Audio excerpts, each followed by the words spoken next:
tukakasa nti power belongs to the people and it is people power. Ngisawe ne musango guli mu koti y'abantu. Njagala tukole survey.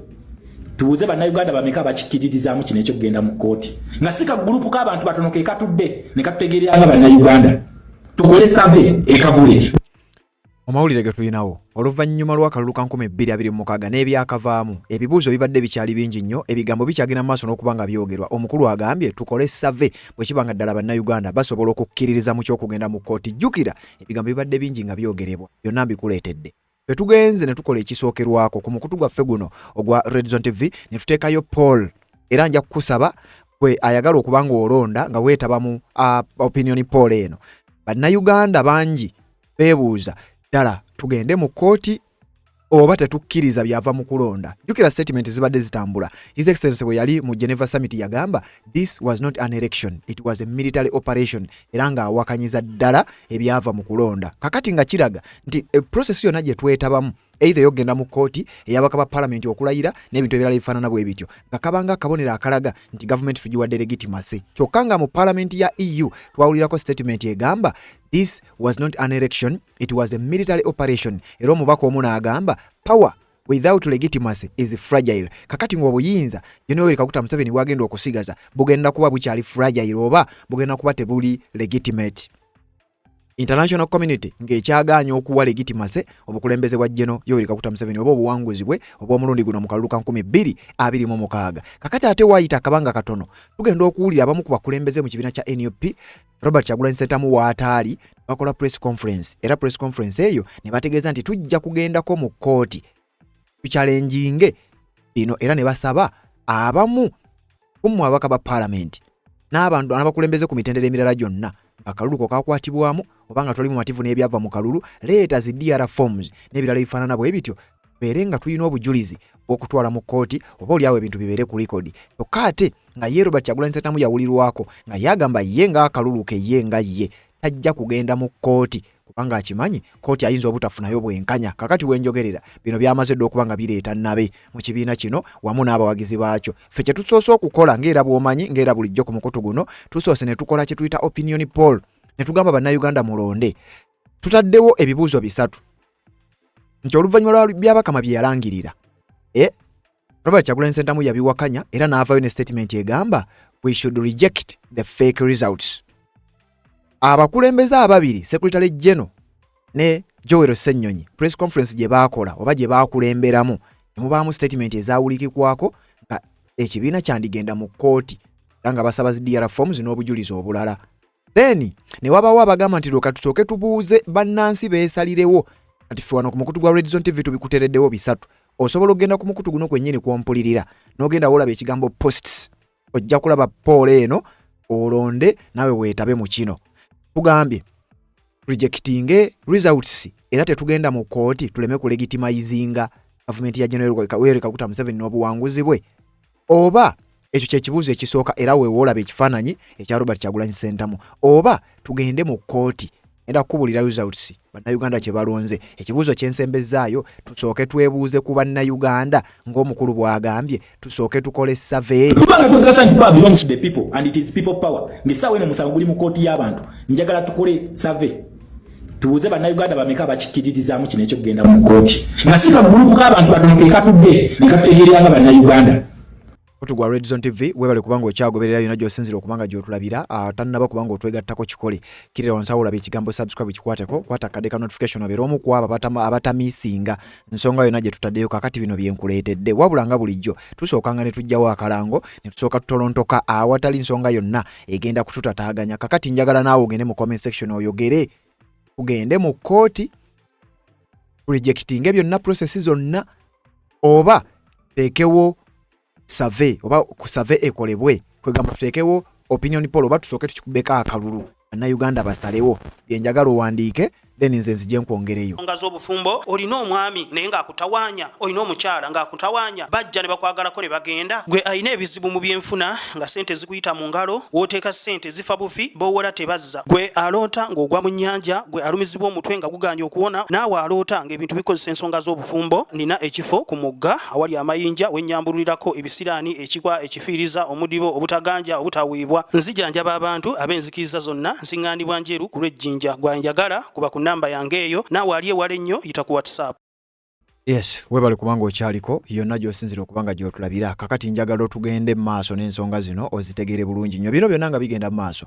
His Excellency Robert Kyagulanyi Ssentamu ye akyaliira ku nsiko oluvannyuma lw'okubeera nti akyali mu kunoonyezebwa abasajja bakyamuyiga ku nsonga ezitannaba kubanga zitegeerekeka. Wabula newankubadde aliira ku nsiko era nga bino byonna bubonero obulaga nti kana akalulu kaali kalulu nga bwe yagamba it wasn't an election, it was a military operation. Kyokka ate ensonda ezimu zigamba tugende mu kkooti bere nga tufuna obwenkanya. Abamu bagamba n'ababaka ba parliament bandibadde tebalayira kubanga ebyo byonna akuba kulegitimizinga gavumenti eya General Yoweri Kaguta Museveni. Kakati wano bannayuganda buli omu alina ekirowoozo kye. Enjagala tubeere nga tuwa ekitiibwa.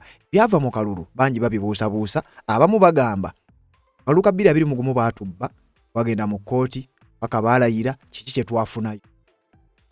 Wabanga waliwo enjawulo ku mulundi guno kati mu kkooti bwe tunaagenda waliwo enjawulo ejj'okufunira ku bululu bw'ababaka n'ebifo ebirala oba oliawo n'ebigambo ebirala bifaanana bwe bityo. Tubanga ku mulundi guno bigenda kuba byanjawulo awo tugende mu kkooti.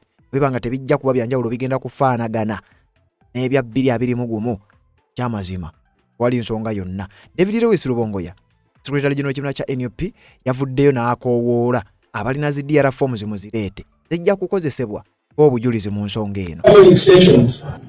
And I can say that up to now, over a month later, those DR forms have not been uploaded.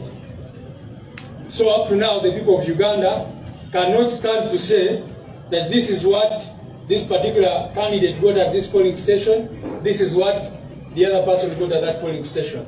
And we informed you that we were waiting for that to happen so that we compare, or we are able to show the country the level of rigging. We want them to bring those DR forms because we collected our own DR forms and we are waiting for them to show us their own DR forms and then we shall announce to the nation. Because we also know that the people of Uganda at those polling stations know the votes which each candidate got. That's what we are waiting for in that regard.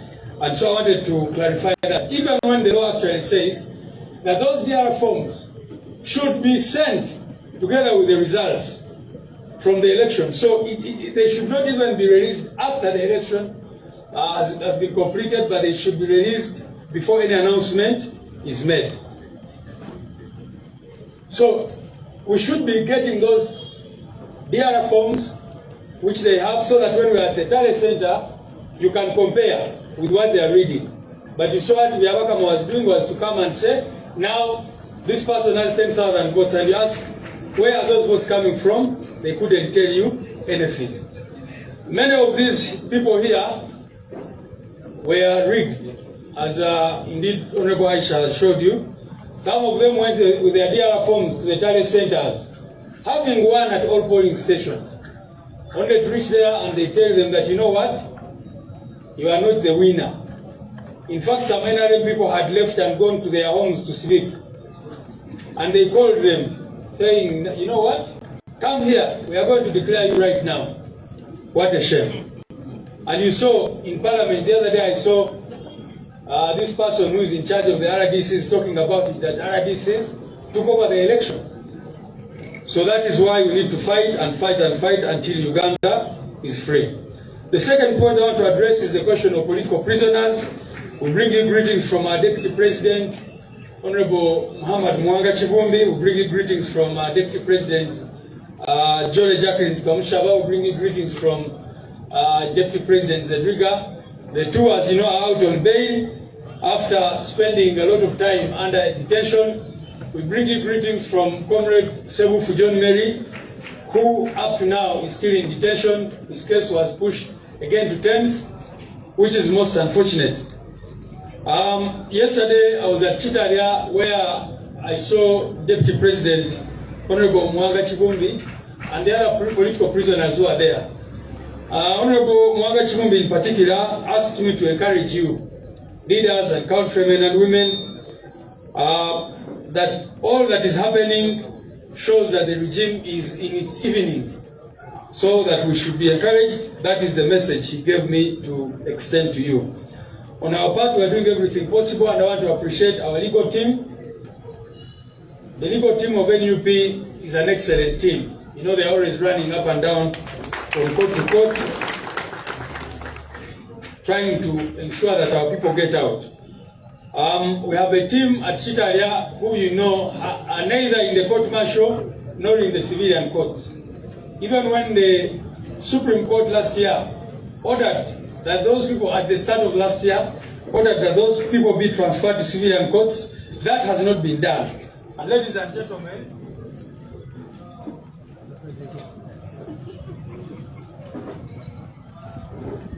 I go garden volume exercise. So, people power. We are going to sue the DPP, what we call contempt of court proceedings. We are going to sue the DPP in contempt because since last year up to now, these cases have not been transferred to civilian court. In addition to that, we are going to do what we call judicial review to try to compel the DPP to take on their responsibility and transfer those cases to civilian courts. You can imagine these people don't know their fate. They are not in the civilian courts, they are not in the court martial. Ensonga za kugenda mu kkooti, ensonga za njawulo si kaluluka pulezidenti kokka wabula n'obululu obulala. Era mu bigambo ebyo yasooka n'abyogera mu press conference eyasooka, Uganda bangi ne batabuka. Wabula yavaayo n'akiralifayinga. Kati bannayuganda bagamba gende oba tetugenda. Ffe tutegese poll oba opinion poll. Ngenda kuleeta results na Uganda bagambye eki. Era nawe genda mu comment section. Wandika gwe ki ky'ogamba. Kasinaba kubanga ngenda wala. Kansooke nkuwe era David Lewis Lubongo ya Secretary General bwe yavaayo nannyonnyola era nattaanya ekintu kino lwaki agamba bannayuganda nsonga ya kkooti. Era declaration forms n'ebirala byonna obujulizi na biki kigendererwa kyali ki. Kano katukawulire nzije nkwongereyo. Pasiwa ne banyabo nga bulijjo David Lewis Lubongo ya olunaku lwaleero nze kwogera ku nsonga gye ndaba etambula. Olunaku lwakyo tubadde ne press conference ku kitebe ne twogera ku nsonga ez'enjawulo ne tuwa update ery'eggwanga naye mu nsonga ze twogeddemu nsonga y'okwenkalejinga abantu baffe abalina emisango okugitwala mu kooti era ndabye abantu abamu nga bakimisinterpretinga abalala deliberately nga bakiteekamu ebigambo byabwe n'ebirala bwe bityo nendowooza nti obaoliawo kyalibadde kikulu okuclarifyinga. Mukimanyi bulungi nnyo nti buli kiseera tubeera twewuuba mu kooti ez'enjawulo ku nsonga ez'enjawulo. Abantu baffe bwe bakwata tugenda mu kooti, abantu baffe babawamba kati nga deputy presidents baffe ababiri bwe tutamanyi wawe bali n'abalala tugenda mu kooti eyo ne tuteekayo habeas corpus applications kubanga kiba kikulu nnyo okuziteekayo okutwalayo obujulizi obwo. Oluusi tufunayo bwenkanya, oluusi tetufunayo bwenkanya, naye tugendayo mu kooti ezo kubanga it's one of the fronts ze tukozesa okulwana. Kakati twakava mu kalulu akalulu kwa president wava ne tubategeeza nti tetugenda mu kooti olw'ensonga ze twalaba ku mulundi guli. Naye kakati ku nsonga z'abaana abantu baffe bakansala aba MP ba meya n'abalala be babbye simanyi omuntu yenayina lwaki abeera badiscouraginga okutwala emisango gyabwe mu mbuga z'amateeka ate ng'akimanyi nti abo abantu balina obujulizi. Omuntu ogenda kwesanga ng'alina DR form zonna eziri awo eziraga nti yawangudde akalulu. Weewaawo nga bwe mbagambye jjo tetugendayo nti tumanyi nti waliyo 100% bwenkanya. Twakiraba ne ku mulundi guli twatwala emisango mingi nnyo egimu ne bagifutyanka n'ebirala bwe bityo naye twagendayo ne tubeera ku record. So abantu baffe bangi nnyo twabagambye jjo nti abakulembeze bangi nnyo bameeya bakansala ba MP n'abalala be batalangiridde mu bumenyi bw'amateeka obw'ekitalo. Kakati abantu bwe baba batuta obudde ne bakunganya obujulizi bonna lwaki obeera badiscouraginga ogenda mu courts okuteekayo emisango egyo.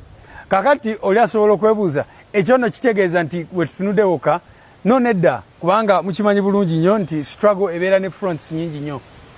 Struggle ebeera ne fronts nyingi. Court is one of the fronts ze tukozesa mu lutalo oba mu lutabaalo lwonna lwe tubeeramu.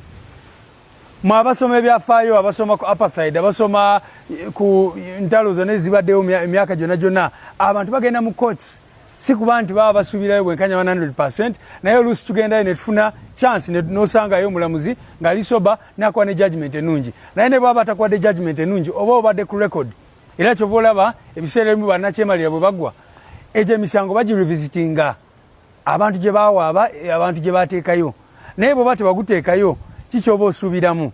So nga bwe ngambye ku kya president twatuula ng'ekibiina ne tugamba tetugenda kuteekayo musango era ne tuwa ensonga zaffe. Naye kakati era ne tuzemu ne tutuula ne tugamba nti bano abantu baffe balina obujulizi bwabwe all across the country.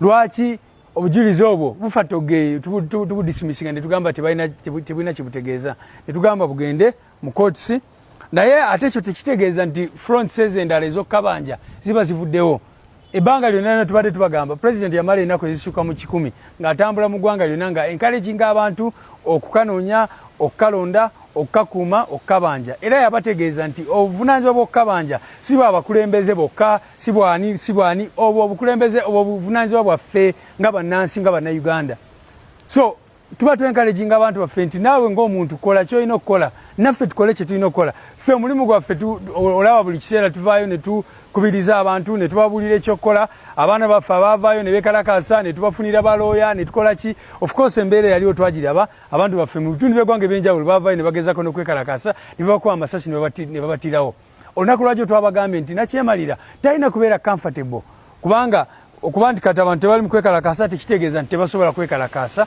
ku demandinga ddembe lyabwe kubanga era olunaku lwakyo twabawadde examples z'abanakyemalira ababba akalulu ne balowooza nti biwedde naye abantu ne babalagako nti tebinaggwa so ezo embeera zonna abantu falina ozitunuulira naye ate kinewunyisiza nnyo okulaba nga waliyo abantu abadiscouraginga abantu okutwala obujulizi bwabwe okubeera ku record kiba kyabwewuusa ennaku ezo mubadde mulaba buli wabamba abantu baffe tugenda mu courts ne tusaba habeas corpus abantu baffe bakwata tugenda mu courts zennyini ne tusaba bail juzi ababaka baffe abayiseemu honorable Nkeletanyi honorable Nakwedde honorable Sewungu bano abasajja ba NRM baali bagezaako okubabba bagenda mu courts ezo ne babanja obuwanguzi bwabwe era courts ezimu ne zikiriziganya nabo ne zimaintaininga obuwanguzi bwabwe newankubadde kati ng'emasaka oyo mulamuzi bwe yagezaako okubifutyanka n'abuzaabuza era abalooya baffe ne honorable Nalubowa ba withdrawing ne bavaayo naye bakola ki badda waka ne beebaka no basalawo nti bagenda kujulira mu kooti eddako mu high court so basitegeera omuntu yenna abeera ayogera bw'atyo kubanga courts osobola ozitunuulira nga platform endala ey'okulwana era oluusi tubeera lake n'osanga omulamuzi nga mulungi ng'agenda kutunuulira ensonga mutuufu bwazyo nakuwa obwenkanya awalala n'otafuna bwenkanya naye n'obeera ku rekodi ne batagamba nti ate lwaki tewateekayo musango ate n'ekirala ekyewunyisa bw'oteekayo musango owulira abantu boogera ebyo bw'otaguteekayo ate lwaki temugutaddeeyo simanyi bamubadde mulaba abantu kati nga wano mu Kampala Central mubadde mulaba abantu bagamba naye lwaki toteekayo musango batubba misana ng'ensi yonna eraba nga abalonzi bo bennyini bagamba twagala mugende mulwanirire obuwanguzi bwaffe so obeera ne conflicting ideas bw'oguteekayo abamu bajja criticizinga ate bw'otaguteekayo bagamba kiraka babawa ssente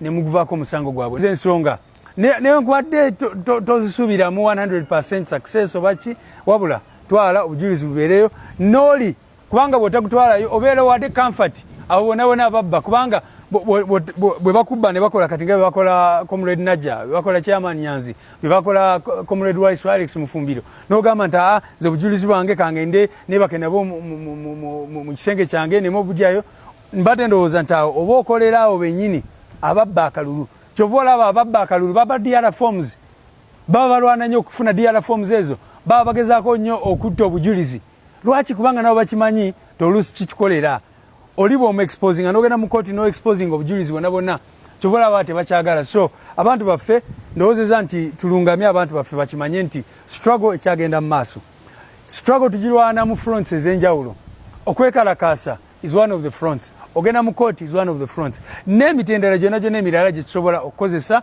okugenda mu maaso olunaku lwakyo twayogedde ku nsonga nnyingi nnyo naye ate n'alabye abantu bapiikinze ku ekyo mwebale nnyo mwebalire ddala of course n'alabye abantu abasinga bakitegedde naye eno video njikoledde abo abatonotono bendabye nga oba oli awo babuzaabuzibwa oba nga deliberately bagezaako okubuzaabuza abantu people power our power mwebale nnyo akugambye oluusi oyinza okusanga omulamuzi nga wakisa asala amazzi tuli ku nsonga z'akalulu ebigambo nze sikuwa nsonga yange sikuwa ndowooza yange wabula nkuleetera nkuripootingira ensonga nga bwe zigenda mu maaso n'okuba nga zitambula akalulu nga bwe kaagenda buli omu akamanyi bulungi nnyo era buli omu akamanyi bwe kubanga nkakasa buli awuliriza ku mukutu wagoberera ebyagenda mu maaso ne Simon Byabakama bye yalangirira wabiwulira kakati wulira njagala kukuwa wano ebigambo ebirala nga bino byonna bigenda okubaawo His Excellency Robert Kyagulanyi Ssentamu musajja watwalira ku nsiko wabula mukuliira ku nsiko ate abamu ku bakulembeze bagamba nti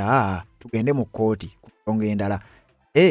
Ebigambo ebimu byannyonnyoddwa bulungi nnyo, kati njagala kujjawo kino nga sinagenda wala kansooke nkulaga ebigambo His Excellency Robert Kyagulanyi Ssentamu by'ayogeddeko olunaku olwali mu katambi k'atadde era ng'ali mu kifo kyekimu we yali ewantu ewalinga omugga era nga waasinzidde n'abaako ebigambo ebirala by'ayogedde nga sinagenda wala kansooke mbikuwe then oluvannyuma tubeere nga tweyongerayo.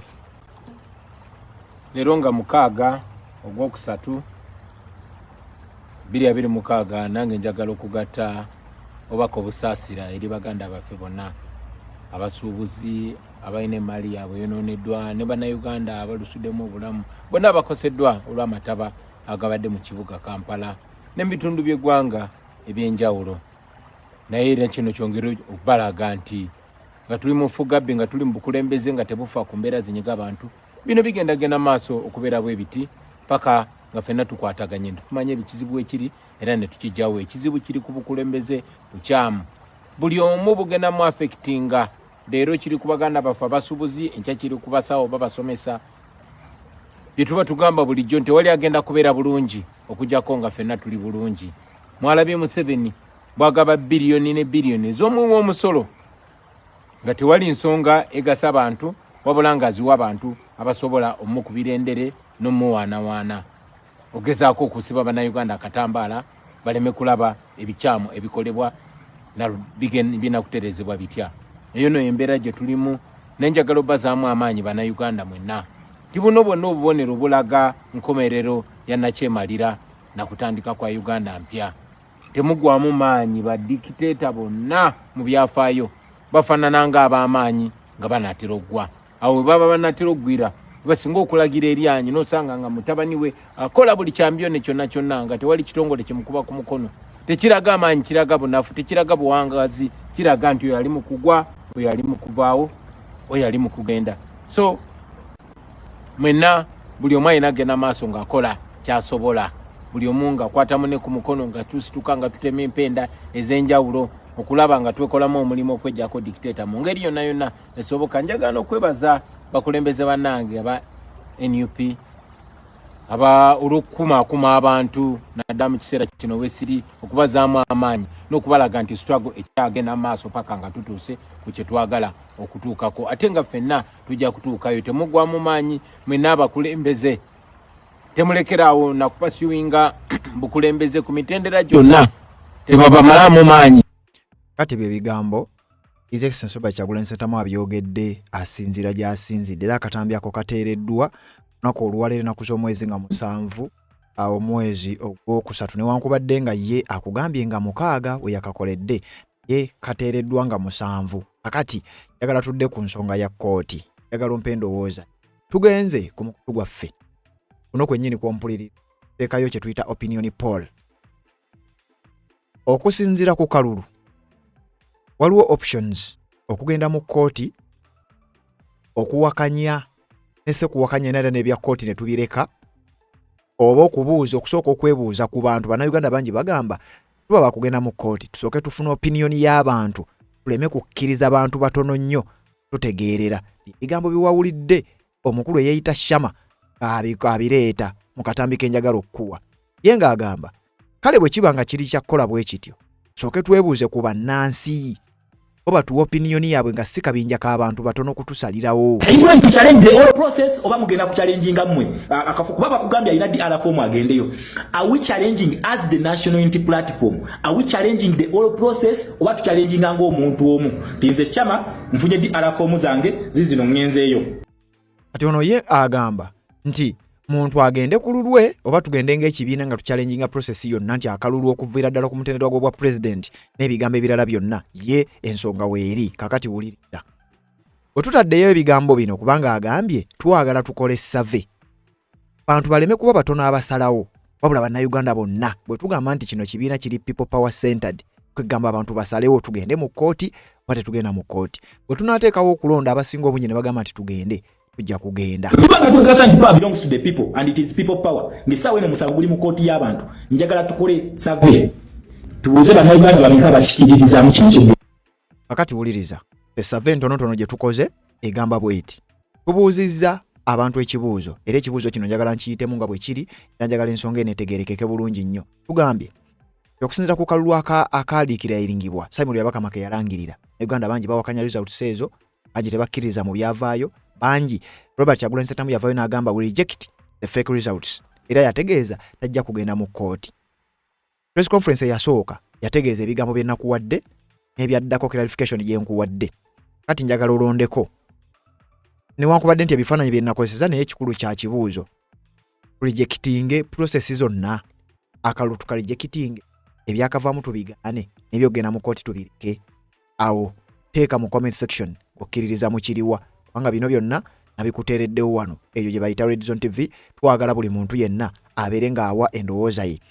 Should we reject the fake results and the whole process? Kigambo badde sola kimalayo rejecting results ne process yonna rejecting, oba should we go to court, tugende mu court tu challenging akalulu okuviira ddala ku ka president paka ku kasembayo, oba seekyo tusooke twebuuze ku balonzi, tusooke kwebuuze ku bantu batubuulire bwe banaatubuuza tugende naki.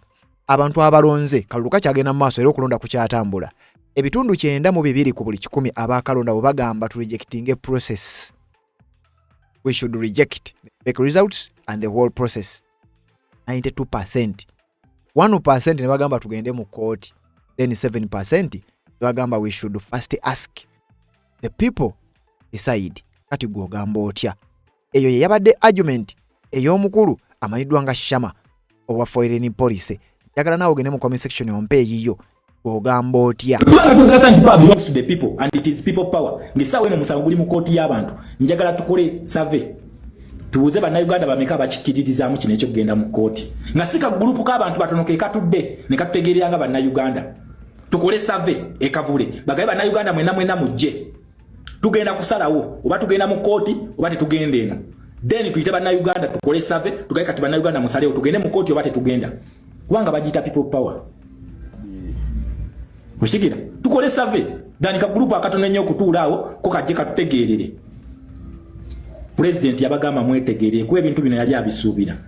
Ekintu kyolaba kye kituufu. Tewabaayo omuntu yenna akulima nti amaaso go kyegalaba kikyamu. Ekintu kyolaba kye kituufu. Just obwongo bwo bwe bwagala okukiwakanya naye amaaso go kyegalaba kye kituufu. Gwe obwongo bwo gwagezaako kiwakanya. Batulyamulukwe baagala kulwanira bufo mu kifo ky'okulwanira ensonga ennene. Amaaso go kyegalaba kyekyo. Kubanga ndaba n'abamu batugambye mbu simanyi ate lulimu apa ku kanyo mbuye mu parliament kati ndowooza mulaba kye bakola. Kye twali tugamba nti baveeyo kye bakola. Regardless oba baviirayo ku time kitwali tubagamba tebagenda mu debate na ba NRM ku kya military ku kya court martial. Wekyali era kye kyakolebwa naffe kakati tugamba kooti muzeesonyiwe. Wetuli. And that is our stand. Unless they have a clear explanation to Ugandans. Balime kutugamba mbu kakati ono yakunganyiza DR forms ze azirina lwaki mumulemesa. Eza president eziriwo kubanga nazo mujja tusindikiza okutandika ozisaba. Kuba yabadde simplifying ebintu n'agamba okay batu bakalulu yes. Muna Uganda tugenda bawa legitimacy. Ffe tulina legitimacy. Ffe tugirina. Muna Uganda ekifaananyi kyenkukubira we are either getting a rerun or an elections audit. Bye bintu bibiri bye tugenda okufuna maaso awo. Naye bano kiki baagala okukola, kye baagala okutujjako. Batwagenti ekintu ekigenda okugenda maaso dialogue. In the first place tugenda mu dialogue. Dialogue zino ziri mu parliament eya Museveni. Nobati Mao twali akava mu kalulu kano. Mujjukira video najibazanyira ku eri kuno. Nga Nobati Mao abagamba nti nno kakati ebibina byonna bigalvanizing alongside national unity platform to get for the national dialogue transition, of which transition gye bakugamba nga bakujjako gwe nga tolonda na president nga bya parliament kubanga they don't have the numbers. Tebazirina kitegeeza nti byonna biri mu transition ya Museveni ye gyategese okutuwa bigenda kuyitawo buyisi. And these people, the foreign policy will just stamp kubanga gyemuli mu parliament gyemuli kati mugenda kwebuzabuza mutya mutemukkiriziganya nabyo mwede mwagenzeeyo. Tugenda mu dialogue zino tugenda kiche tulina bargaining power ya ferichi. Our bargaining power je tulina it is not to legitimize them. Senga tugana okumulegitimizinga kwe kugenda okwochebwa sanctions kwe zigenda okuva economic sabotage kweva oba economic crash je twagala emisango jaffe gigenda kubeera activated jonna oshegera jonna gigenda kubeera activated je tulina kweno stage kubanga it is an illegitimate government encha munna Uganda nigwo boso wodde sharingira banno tugende tuwulirize CMEG mugenda kuwulira ekintu kyemba gamba waneno kyemba somesa buli jonna bagamba nze ndi wa policies encha mubeereyo mugenda kuwulira nga boogera kalulu wako oba mugende munonye video akakiika ko ekatule Tanzania then balyoke batekewo akakiika ko mugenda kutegera kikyemba gamba ko nakiche bagala okutufiiriza bano je batutwala bagala bakwata amaanyi bagaze mu parliament mbu je tugenda okuteeseza transition ziri electoral reforms ze twalwanyisawo Nobert Mauze yali yaleta n'empuuga kati bagala batuzeeyo kweyo square nga we basayininga omusimbi mu Uganda teri akulumirirwa gwa ino okwerwanako gwe ne wona atandika ngo okusupporting obusupportings owedde we have to get involved in the politics of our country. For so long we have abandoned our country and we have left politics for politicians to discuss, to negotiate our future, but they just deal our future.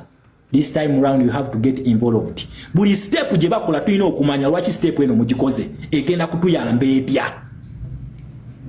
Meeting conference bills akatula zonna tewali mati conference ine chama ekira kyabadde yagala ku addressinga tewali yabadde yagala ku addressinga book genda mu court teri kirala bine balese nga by the way kibakita reverse psychology basoka ne bakwata obwongo ne bateekawo ekyawe kye baagala okitegera that is reverse psychology that is how politics is played mugende mbagamba nnyo mukole research ku bintu bino you understand how these things work okitegera you understand how these things work otegere reverse psychology eno omuntu akuzanyira atya ku bwongo meeting yabadde yakugenda mu court naye ffe tubagamba buli munabireeta tujja basamira tujja kubasamira paka nga statement za president zikyuse tulina statement mu audios nga bamubuuza international community ngali ku interviews international ne bamugamba lwaki tugenda mu court kigambo byeke nyini yagamba court tezikola tuzigezezzaako tezikola banange bana Uganda tugenze mu court abaana baffe babazunzizza mu makooti pike muganda wange ku nsi yo totyanga ku kyonna kyonna ekijja Katonda yasalawo teri alina buyinza kugulamu bwa muntu eto bakikulimba teri Katonda yasalawo oyimiriranga ku mazima ne gaba gajjawo bulamu bwo ogayimirirangako that is what it takes to be a man toyimiriranga mu side za gwi toyimiriranga mu operation kito kiyimiriranga mu ate Uganda njagala yoki njagaza ki Uganda lwaki mbeerayo lwaki mbeerayo gwe tombuuza okitegeera so tetugenda kuwagira ebyo ekyo temwerimba nga mukuffe tetugenda kukirize tetugenda kuwagira ebyo every after 5 years bannaffe basibwe babere makomera batekebwe mu court then tutandike mu tunegotiatingira basibe buli myaka 5 tunegotiatingira basibe kakati munange kati court ewaddeyo 10 kati court etaddeyo 2 bataddeyo 3 bano bakusambuto zaabwe batwalirako obudde ebyo ebintu ebyo okukwata abantu baffe ezo zigundi ezo tekeza dictatorship wezikola kutwalizaako budde na tairanye ye kugitambuza kubanga mu abakwata abandi badde bakola ebintu ebitambula mu maaso ne mubeera ne mufokasinga ku ekyo kimu abaana baffe babasibye ne mwetolola mu makooti eri nga ye wayisawo ddiiru nga tayimu etambula ebyo bikoma ku luno we have questions and they have answers. These answers must be addressed tubabuuza mu kooti. 1, what is the short-term goal? 2, how do we benefit in the long term? In the long term, if twagala ze answers ze twetaaga, kooti zaali zituyambye ki? Kabadi kyakapya ke mugendo tuteeka mu kooti. Ku luno tusobole okufuna justice. Mwenna ba politician. Tukoyo kutuzanyanga politics every 5 years. Bawera bajjawe kavule ne bawera. Banange tugenda ku luno ono ku president watajja. Salute. Honorable Lutamaguzi Semakula Paulson. Abolugapo tukiikiridde bulungi. Emugaba Lutamaguzi talina DR form tazirina. Niya kugambye n'akafo kange ke nali nnina bakozesa amaanyi bakanzijeko. Mu Uganda tetwali na kalulu. It was a military operation. Fena tukkiriza. Abantu battibwe wamuwanga kivumbi. amasasi nga bagayisa mu luggi over 7 people dead. Ekawempe battibwa, ne tujja Eruweero battibwa, Essemuto battibwa. Bantu mwe musooke mudde mu mayumba gammwe mwekube mu kifuba mugambe neddala bannayuganda bano bategeera bate bategeera. Before nga temunnatandika kugira ebyo kubya addressinga, musooke mudde mu kigundi mulowooze ku bantu abo. Ebyo bukirindi nze omanyi nze temwagala mazima naye nze nabagamba nze mboogera mazima. Tubaagala lw'okuba nga His Excellency Kyagulanyi. Kyekituufu. Buli munnayuganda abagalwa His Excellency Kyagulanyi. Naye this time round stand with him at least for once. Stand with him. Wabanga agambye nti nno court tezikola tugume. Wabanga agambye nti akalulu it was a military operation tugende n'ekyo. For once kubanga tulina by elections zije ziri unless nga mutugamba nti namwe temukkiriza nti omusajja ono tugenda kumuggyako. Ekyo nakyo nsobola okikkiza ne manya nti okay kale kabagende bakole ssente. Tukirize nti bannayuganda tubasiba kiwaanyi. Bino byonna ebibuuzo bituli mitwe gyaffe ate nga tetulina answer wakubijja tujja bibabuuza mwe our dear leaders. Okitegera our dear leaders tujja bibabuuza buli video gyokola ne bagagwe tunakwatako tujja kukulaga twariskinga we risked it all ne tugamba let us follow this path.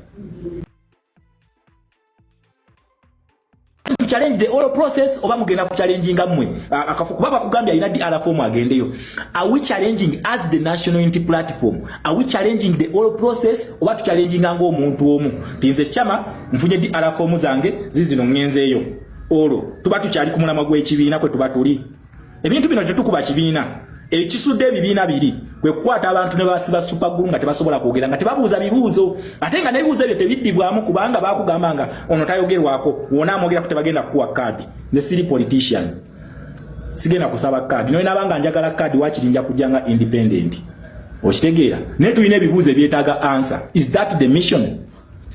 Twajja mu kalulu kano yes kukala bisanga we kafaanana then otutandika ku individual tukatwala ne tukakakanya tukateeka ku individual basis nti bwe mwagenda lwanira akafooke kitegeeza omulama gwe twasuubiza bannayuganda tugusudde katakati gwe munnayuganda kikuleka wagwe yaddanga kuno n'otandika okumobilizinga abantu okugenda okulonda kigenda kukulekawa nga buli omu atandise kulwanira akafooke nga tugamba system tekola tulina okukyusa ebintu ng'ate kooti zennyini zetugira. Omanyi munnayuganda olina ekintu kyotamanyi domestic policy ali so weak nkidamu ali so weak kubanga banina abadesigninga policies zino bali bakimanyi nti sometimes omuntu ajja kubeera ajja kutuuka ekiseera abeere gundi afuna amaanyi mangi nnyo gatuuke gamucorrupt because bakugamba absolute power corrupts. Kati abantu bano bakimanya nti nno abantu bano bajja kutuuka ekiseera bafuuke empologoma. Kyovula buli kintu ekiri mu domestic kirina alternative yakyo mu foreign nkidamu buli kintu ekiri mu domestic kirina alternate policy eri mu foreign. That is why they tell you if the laws of the land cannot support its people then there is call for an international intervention. International intervention eyingira mu bintu senga amateeka g'okuttaka lyammwe gaba tegakyasobola kukola. Olunaku olwaliwo tubanga tugenze mu bano ba policy makers president waffe agenze mu conference ez'enjawulo bagamba don't legitimize then mwe ne muteekawo ekifaananyi nti muchallenginga ebintu bino mu mateeka g'okuttaka ddala tubeera tumiitinze endagaano eyo tuba tumiitinze endagaano eyo